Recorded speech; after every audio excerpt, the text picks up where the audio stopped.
भारत एक पौराणिक देश है। प्राचीन काल में हमारे ऋषि मुनियों ने अनेक वेद, पुराण और ग्रंथ लिखे थे। ये वेद, पुराण और ग्रंथ हमारे देश का पूरा इतिहास बताते हैं। उस काल में कैसी संस्कृति थी, कैसा रहन सहन था, किसकी पूजा होती थी, इनमें सतयुग, त्रेता, द्वापर और कलयुग के बारे में बताया गया है। आज हम सतयुग में नारद मुनि और कलयुग में रावचुंडा राठौड़ के बारे में जानेंगे। इससे पहले कि हम आगे बढ़ें, कृपया आप मेरे चैनल को सब्सक्राइब जरूर करें ताकि मैं आपके लिए ऐसे ही ऐतिहासिक वीडियो ला सकूं। तो चलिए आगे बढ़ते हैं।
वायुपुराण में देवऋषि के पद और लक्षण का वर्णन है। देवलोक में प्रतिष्ठा प्राप्त करने वाले ऋषिगण देवऋषि नाम से जाने जाते हैं। वो वर्तमान और भविष्य तीन काल के ज्ञाता, सत्यवासी, समय का साक्षात ओंकार के समय में संपन्न कठोर तपस्या की लोक विख्यात गर्भावस्था में ही अज्ञान रूपी अंधकार के नष्ट हो जाने से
अध्याय में नारद जी के व्यक्तित्व का परिचय इस प्रकार दिया गया है। देवर्षि नारद वेद और उपनिषदों के प्रमुख है, देवताओं के पूज्य, इतिहास पुराणों के विशेषज्ञ, पूर्व कल्पों की बातों को जानने वाले, न्याय और धर्म के तत्वज्ञ, शिक्षा, व्याकरण, आयुर्वेद, ज्योतिषी के प्रमाण पंडित, संगीत विशारद, प्रभावशाली वक्ता, मेधावी, नीतिज्ञ, कवि, महापंडित, विद्वानों की शंकाओं का समाधान करने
तीन स्कंद, सिद्धांत, हीरा और संहिता की सर्वाग्नि विवेचना की गई है। नारद संहिता के नाम से उपलब्ध इनके एक अन्य ग्रंथ में भी ज्योतिषी शास्त्र के सभी विषयों का वर्णन है। इससे यह सिद्ध होता है कि देवर्षि नारद भक्ति के साथ साथ ज्योतिषी के भी प्रधानाचार्य हैं। आजकल धार्मिक चलचित्रों और धारावाहिकों में नारद जी का जैसा चरित्र चित्रण हो रहा है वह देवर्षि की मानवता के सामने एकदम बौना है। नारद जी के पत्र जिस प्रकार से प्रस्तुत किया जा रहा है उससे आम आदमी में उनकी छवि लड़ाई झगड़ा करवाने वाले व्यक्ति अथवा विदेशी बन गई है। यह उनके प्रकांड पंडित और विराट व्यक्तित्व के प्रति सरासर अन्याय है। नारद जी का उपवास उड़ाने वाले शरीर की अवतार की अवमानना के दोषी हैं। भगवान की अधिकांश लीलाओं में नारद जी उनके अनन्य सहयोगी बने हैं। वे भगवान के पार्षद होने के साथ देवताओं की प्रमुखता भी है। नारद जी वस्तुतः सही मानों में देवर्षि हैं। नारद मुनि को विभिन्न ग्रंथों में देवर्षि कहा गया है। अर्थवेद के अनुसार नारद नाम के एक ऋषि हुए हैं। ऐत्रेय ब्राह्मण के कथन के अनुसार हरिश्चंद्र के पुरोहित सोनक, सहदेव तथा अगस्त्य और युधिष्ठिर को अभिपुष्ट करने वाले नारद थे। ऐत्रेयणी संहिता में नारद नाम के आचार्य हुए हैं। महाभारत में मोक्ष धर्म के नारायणी आख्यान में नारद जी की उत्तरदेशीय यात्रा का विवरण मिलता है। इसके अनुसार उन्होंने नर नारायण ऋषियों की तपस्या देखकर उनसे प्रसन्न किया और बाद में उन्होंने नारद जी को पांचरात्र धर्म का श्रवण कराया। नारद पंचरात्र के नाम से एक विख्यात वैष्णव ग्रंथ भी है जिसमें 10 महाविद्याओं की कथा विस्तार से कही गई है। इस कथा के अनुसार हरि का भजन ही मुक्ति का प्रमुख कारण माना जाता है। नारद पुराण नाम से एक ग्रंथ भी मिलता है। इस ग्रंथ के पूर्व खंड में 125 अध्याय और उत्तर खंड में 182 अध्याय हैं। स्मृतिकारों ने नारद का नाम सर्वप्रथम स्मृतिकार के रूप में माना है। नारद स्मृति में व्यवहार पत्रकार यानी अदालती कार्रवाई सभा अर्थात न्यायालय सर्वोपरि माना गया है। इसके अलावा इस स्मृति में ऋणादान, ऋण वापस करना, निधि यानी जमानत, समूहदान यानी सहकारिता, दत्ता प्रदानिक यानी करार करके भी उसे नहीं मानना, अभ्युपेत्य असूचना यानी सेवा अनुबंध को तोड़ना, निश्चय अपक्रम यानी काम करके भी वेतन का भुगतान न करना। नारद स्मृति में अस्वामी विक्रय यानी बिना स्वामित्व के किसी भी चीज का विक्रय कर देने अपराध माना गया है। विक्रिया संप्रदान यानी बेचकर सामान न देना अपराध की कोटि में है।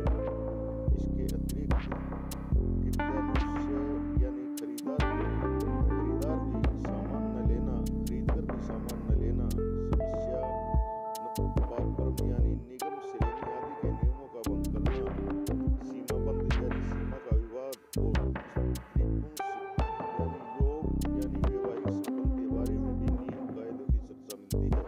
नारद स्मृति में दाय भाग यानी पैतृक संपत्ति के उत्तराधिकार वाली की चर्चा भी मिलती है। इसमें साहस यानी बल प्रयोग द्वारा अपराधी को दंडित करने का भी विधान है। नारद स्मृति वाक्यारूप्यस्य यानी मानहानि करने, गाली देने, दंड, वारुष्य यानी चोट पहुंचाने और स्मृति पहुंचाने का वर्णन करती है। नारद स्मृति के प्रतिकरण में विविध अपराधों में चौर्य एवं दिव्य परिणाम का निरूपण किया गया है। नारद स्मृति की इन व्याख्याओं पर स्मृति का गौण प्रभाव दिखाई देता है। श्रीमद् भागवत और वायु पुराण के अनुसार देवऋषि नारद का दिव्य ऋषि के रूप में वर्णन मिलता है। ये ब्रह्मा के मानस पुत्र थे। नारद का जन्म ब्रह्मा से हुआ है। ये वेदों के संदेशवाहक के रूप में देवताओं के संवाहक के रूप में भी चित्रित किया गया है। नारद देवताओं और मनुष्य के कलह से अथवा कहलाते हैं। मान्यता के अनुसार वीणा का आविष्कार भी नारद ने किया था।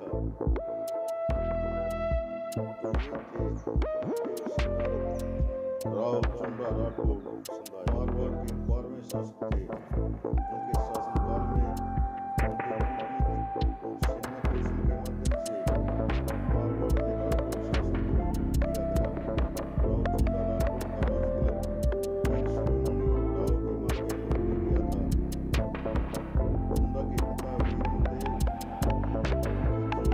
राजतिलक एक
शिरोमणि राव हेमा गहलोत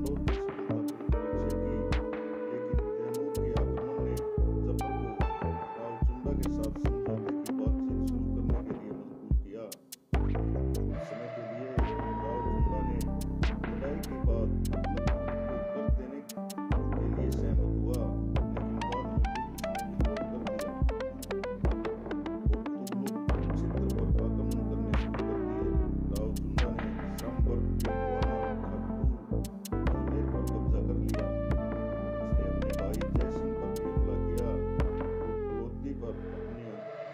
चुंडा के पिता वीरमदेव शासन स्थापित कर लिया। राव चुंडा के आक्रामक विस्तार ने आसपास के सरदारों को डरा दिया। उन्होंने उनके खिलाफ गठबंधन खड़ा किया। इस गठबंधन में मुगल जामोरियों के सांकला के शासक और मुल्तान के खिदर खान शामिल थे। उन्होंने राव चुंडा पर हमला किया और उसे नागौर में घेर लिया। राव चुंडा को इस हमले की इतनी आशंका नहीं थी।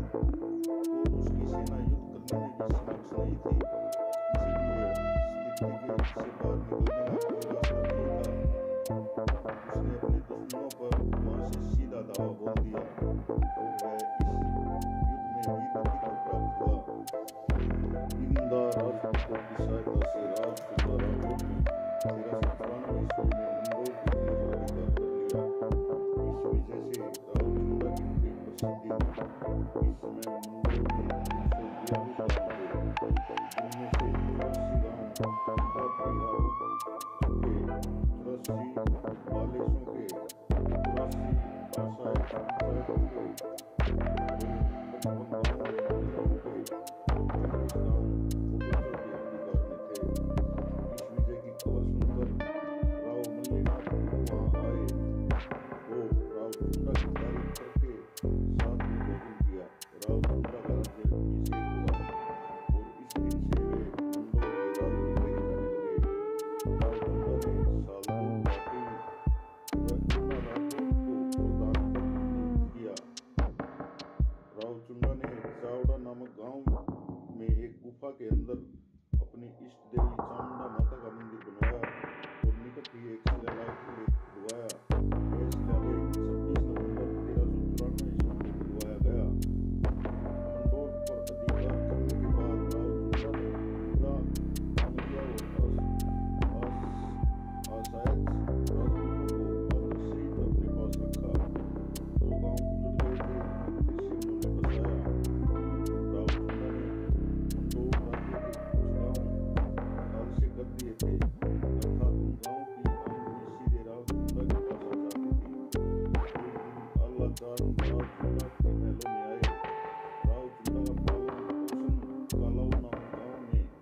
कथा है कि माँ चामुंडा की सहायता से राव चुंडा को कई घोड़े मिल गए, परंतु इस कथा बिल्कुल सत्य नहीं है, इसलिए इसका विस्तृत वर्णन यहाँ नहीं किया जा सकता।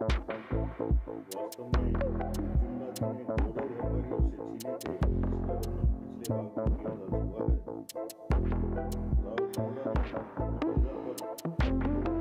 वहाँ के संबंधित महान राठौड़ को मारकर 35 गांवों का अधिकार कर लिया। रिवायतों के अनुसार महान राठौड़ को नाई के जरिए वापस बुलाया गया। राव चुंडा ने पुरानियों के सांगरों, मोहितों, काठियों की कुछ भूमि पर अधिकार कर लिया। राव चुंडा ने चुंडा सरनामा के गांव बसाया और इसी नाम से काला धन पाया। यह गांव बीकानेर के केंद्र है।